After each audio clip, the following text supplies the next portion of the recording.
নমস্কার, আদাব। Crime petrol দস্তাকে আপনাদের সবাইকে আরো একবার স্বাগত জানাই। নমস্কার বৌদি। নমস্কার। শিলা, এ রাজন, এ শুধু আমার বন্ধুই নয়, বরং ছোট ভাইয়ের মতো। এ তো তোমার মহত্ব বিজয়দা। আচ্ছা শিলা, এবার থেকে রাজন আমাদের সাথেই থাকবে। এ এখন আমাদের পরিবারেরই একজন। দেওর হয় তোমার।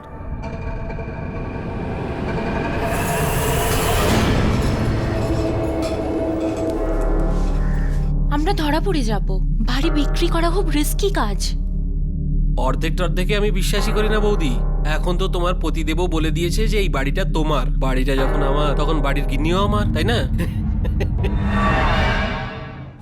যখন কোনো মানুষ কাউকে ভাই বলে নিজের বাড়ির দরজা খুলে দেয়, তখন সেই মানুষটার পুরো বিশ্বাস থাকে যে সেই মানুষটি, সেই বন্ধুটি ভদ্রতার সীমা অতিক্রম করবে না। কিন্তু যখন বিশ্বাসঘাতক সেই বন্ধুর ছুরি পিঠে আঘাত করে, তখন আর বলার মতো কোনো ভাষা থাকে না। এপ্রিল 2011, আগ্রা, উত্তরপ্রদেশ।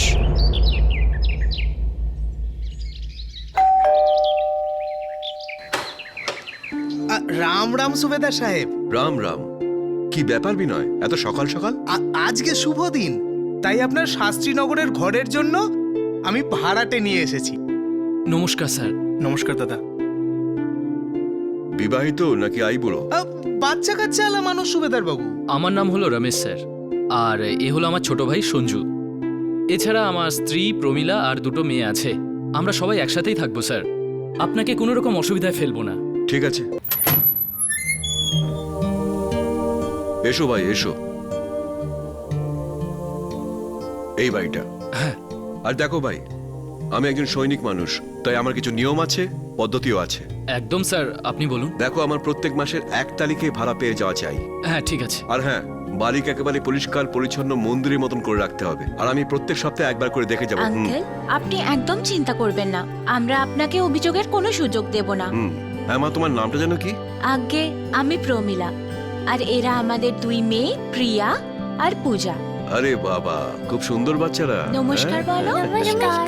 নমস্কার নমস্কার। দেখো ভাই রমেশ, আমি প্রথমবার এই বাড়িটাকে ভাড়া দিচ্ছি, শুধু এই জন্যেই যে তোমরা সংসারী মানুষ আর দেখে ভদ্র মনে হচ্ছে। আমি এই বাড়িতে জন্মেছি, এখানেই পড়াশোনা করে বড় হই। ব্যাস, শুধু এই কথাটাই মনে রেখো, আমি যেন কোনো অভিযোগ করার সুযোগ না পাই। একদম ঠিক কথা। এই নাও চাবি। ধন্যবাদ। নাইস না? মা, হ্যাঁ, আমরা এখানে কতদিন থাকবো মা? এবার আমরা এখানেই থাকবো। তাহলে আমার স্কুল তোমার স্কুল এবার এখানেই হবে, আগ্রাতে। আর পাপার কাজ? পাপার কাজও এখন আগ্রাতেই হবে। সব কিছু আগ্রাতে হবে। হ্যাঁ, কারণ আমরা এখন আগ্রার বাসিন্দা। আর এটা হলো আমাদের তাজমহল।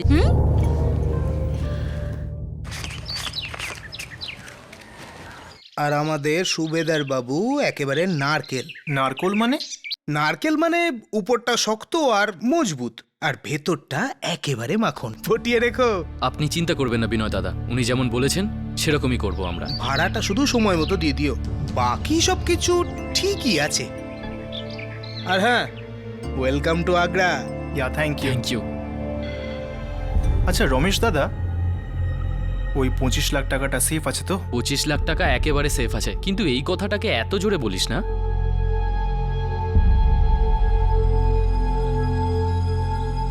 দেখলে এই পরিবারটিকে সাধারণ মধ্যবিত্ত পরিবার বলেই মনে হচ্ছিল, যারা আগ্রায় সেটেল হতে যাচ্ছিল। এক্স সার্ভিসম্যান সুবেদার রঘুনাথ রমেশ আর প্রমীলাকে নিজের বাড়ি ভাড়া দিয়েছিল মাত্র 3 দিন আগে। রঘুনাথ সেদিন মর্নিং ওয়াকে বেরিয়েছিলেন, আর ওই বাড়িটার সামনে দিয়ে যাওয়ার সময় কিছু একটা হলো।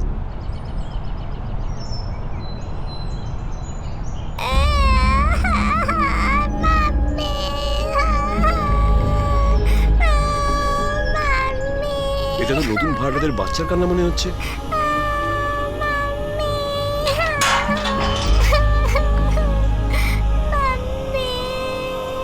আরে, চাবি ঝুলছে, তালাও ঝুলছে। কি অদ্ভুত মানুষেরা, বাচ্চাকে ভেতরে রেখে তালা লাগিয়ে চলে গেছে। মজা দেখাচ্ছি আমি। এইভাবে কেউ বাচ্চাকে রেখে চলে যায়?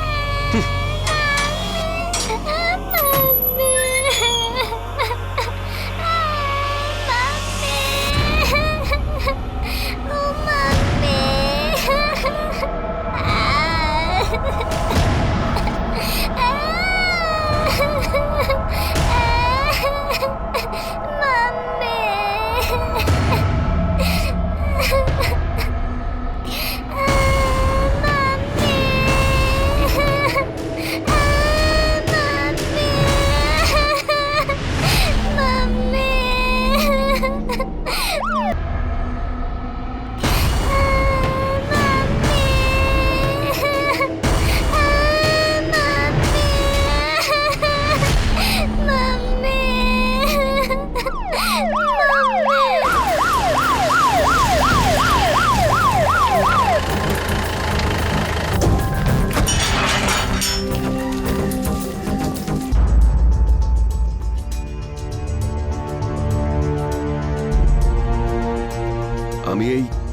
আগে ওদের এই বাড়িটাকে ভাড়া দিয়েছি। সাহেব আমি শুধু দালালি করেছি, ওরা বলেছিল ওরা দিল্লির লোক।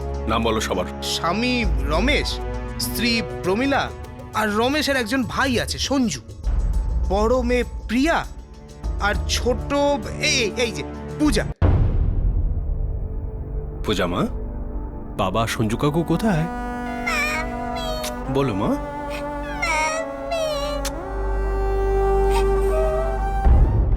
রমেশের বিষয়ে কিছু তথ্য?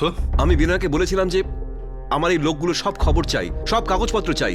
এরা কারা, কোথা থেকে এসেছে কিছু জানা নেই। ও বলল 2-1 দিনের মধ্যে দিয়ে দেবে। সাহেব আমি রমেশকে 2-4 বার বলেছিলাম, ও বলল 2-1 দিনের মধ্যে সব কাগজ আমার হাতে দিয়ে দেবে। তো তার আগে এই দুর্ঘটনা ঘটে গেল সাহেব। স্যার পুরো ঘর তল্লাশি করে ফেলেছি, শুধুমাত্র 2টো সুটকেস পেলাম, একটাতে মহিলার জামা কাপড় আর একটাতে বাচ্চাদের। সবকিছু ভালো করে খোঁজো। এজেন্ট বললো পার্টি দিল্লির ছিল, হতে পারে দিল্লির কোনো কানেকশন বেরিয়ে আসবে। স্যার 2বার ফুল সার্চ করলাম, কিছু পেলাম না, শুধুমাত্র বাচ্চাটার একটা স্কুল ইউনিফর্ম পেলাম, সেটা থেকে কিছু বেরিয়ে আসতে পারে স্যার।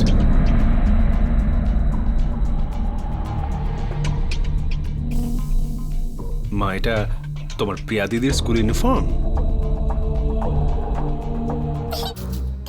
কৃষ্ণা বিদ্যানিকেতন, গাজিয়াবাদ। গাজিয়াবাদের স্কুল। আর রমেশ বলছিল ওরা নাকি দিল্লির। হয়তো মিথ্যে বলছিল সাহেব। কে? রমেশ নাকি তুমি? ভগবানের দিব্যিকে বলছি সাহেব, আমি সত্যি বলছি সাহেব, আমি কিচ্ছু জানি না। ওর মোবাইল নাম্বারটা তো জানো নিশ্চয়ই? হ্যাঁ সাহেব সেটা আছে, আমি দিচ্ছি।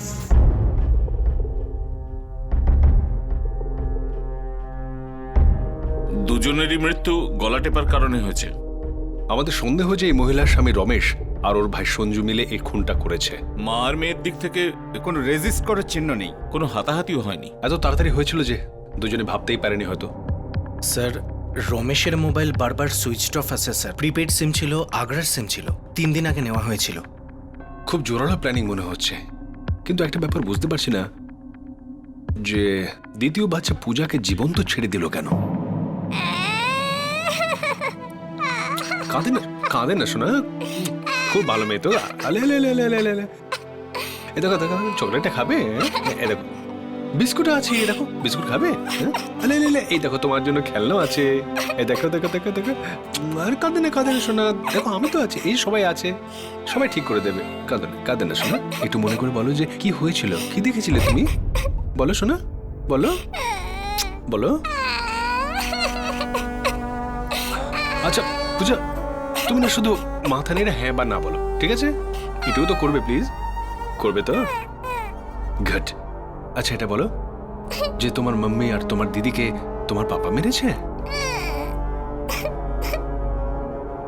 তাহলে কি মা তোমার সঞ্জু কাকু তোমার মা আর দিদিকে মেরেছে? বলো শোনা, ভয় পাও না, বলো।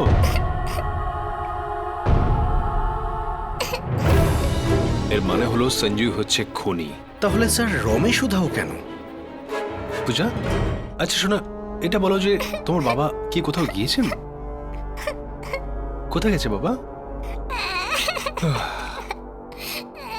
মনে হচ্ছে সঞ্জুই নিজের আক্রোশ বার করেছে, নয়তো টাকা পয়সার ব্যাপার। স্যার খুব একটা বড় লোক ছিল না ওরা, থাকার জন্য যখন এসেছিল তখন হাতে মাত্র 3টে সুটকেস ছিল স্যার। মনে হচ্ছে খুবই জটিল কেস। আমাদের কাছে প্রত্যক্ষদর্শী আছে কিন্তু সাক্ষী নেই।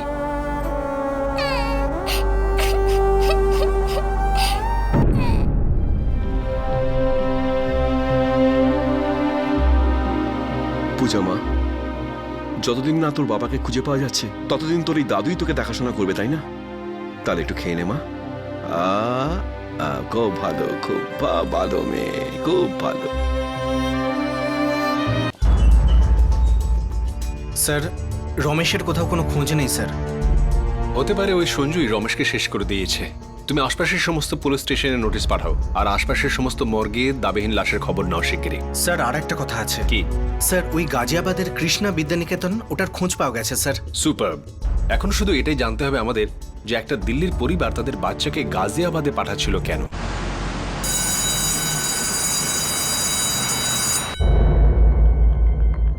হ্যাঁ, এই বাচ্চাটা আমাদের স্কুলেরই ছাত্রী, ওর নাম ছিল প্রিয়া, 3rd এর স্টুডেন্ট ছিল। আমি ওর ক্লাস টিচার। 1 সপ্তাহ আগে প্রিয়া ওর বাড়ি থেকে একটা লিভ নোট নিয়ে এসেছিল। সেটাতে ওর মা 10 দিনের ছুটি চেয়েছিল। লিভ নোটে লেখা ছিল যে বাড়িতে কোনো ফ্যামিলি ফাংশন আছে।